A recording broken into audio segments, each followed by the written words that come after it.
Shalom, selamat pagi saudara-saudari yang terkasih.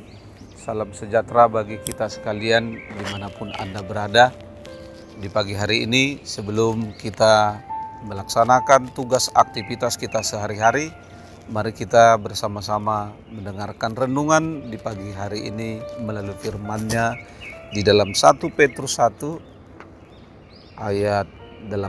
Beginilah firman-Nya. Sebab kamu tahu bahwa kamu telah ditebus dari cara hidupmu yang sia-sia, yang kamu warisi dari nenek moyangmu itu, bukan dengan barang yang fana, bukan pula dengan perak atau emas. Demikian firman-Nya. Saudara-saudari, jika kita berbicara tentang penebusan, tentunya banyak orang berpikir tentang pegadaian. Di dalam pegadaian, barang yang digadaikan adalah barang-barang yang berharga. Contohnya emas, televisi, mobil, dan lain-lainnya. Barang-barang yang bisa diperjualbelikan dan mempunyai nilai nominal yang tinggi di masyarakat, orang menggadaikan barang itu untuk memenuhi kebutuhan hidupnya.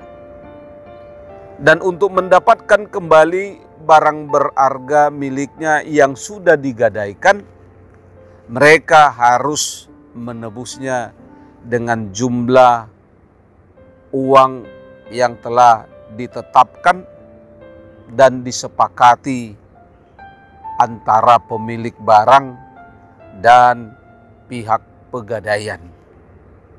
Dan itu sudah sering di antara kita mungkin pernah melakukan hal tersebut. Sebagai pengikut Kristus, tentunya kita juga mengetahui bahwa hidup yang kita jalani, bahwa hidup kita juga telah ditebus oleh Tuhan Yesus. Tuhan Yesus menebus kita bukan dengan barang yang fana seperti emas, perak, atau barang-barang berharga yang kita miliki di dalam kehidupan kita. Tetapi Tuhan Yesus menebus kita dengan darah yang mahal, yang tidak ternilai dan terhitung mahalnya lewat kematian Kristus Yesus di kayu salib. Artinya hidup kita terletak pada penebusan yang dilakukan oleh Yesus Kristus. Kita tidak lagi dalam kuasa maut, dalam kuasa dosa, dan tidak lagi dikuasai oleh dunia. Karena kita tahu bahwa upah dosa adalah maut, sebagaimana yang dikatakan Rasul Paulus di dalam Roma pasal 6 ayat 23. Dan di tengah-tengah perjalanan kehidupan kita juga, jika kita pernah melihat, bahkan mungkin kita sendiri pernah mengalami membantu orang tua dengan bekerja mati-matian demi membiayai sekolah hidup, sekolah kehidupan Anda, sekolah Anda, bahkan mereka rela pinjam uang ke sana kemari demi Anda supaya Anda bisa sekolah bahkan sampai lulus. Apakah Anda akan mengabaikan sekolah Anda? Apakah Anda akan menyia-nyiakan kuliah Anda? Kalau dengan perbuatan yang sudah dilakukan oleh orang tua, mungkin Anda sendiri. Apakah Anda akan seenak-enaknya bolos, tidak masuk sekolah, tidak masuk kuliah? Dan inilah yang telah diperbuat, yang telah dilakukan oleh Yesus 2000 tahun yang lalu.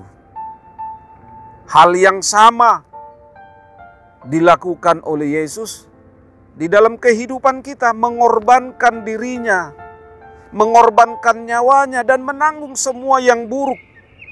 Agar Anda, agar saya, agar kita semua dapat hidup dalam anugerah. Jika kita semua menyadari hal tersebut, kita tidak akan buang sedikit pun waktu untuk hal yang tidak berguna, untuk sesuatu yang negatif, sesuatu yang sia-sia di dalam kehidupan kita. Kita pasti akan menghargai kehidupan yang telah Tuhan anugerahkan kepada kita.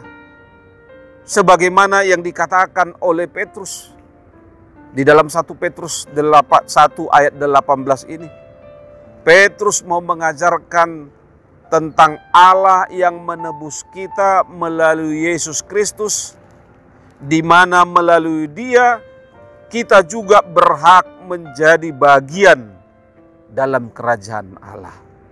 Untuk itu, saudara-saudari yang terkasih di dalam Tuhan kita Yesus Kristus, orang Kristen harus mampu membuktikan imannya dalam perbuatan yang takut dan hormat kepada Allah. Serta di dalam kehidupan Anda, di dalam kehidupan kita harus mampu menerapkan kasih yang benar kepada sesama dengan tulus dan ikhlas.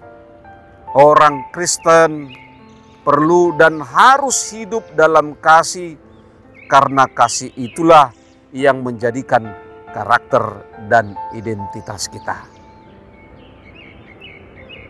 Karena itu, saudara-saudari, untuk membuktikan betapa besar kasih Tuhan Allah kepada kita, tidak ada alasan bagi kita untuk mengatakan bahwa kasih Allah itu belum sempurna.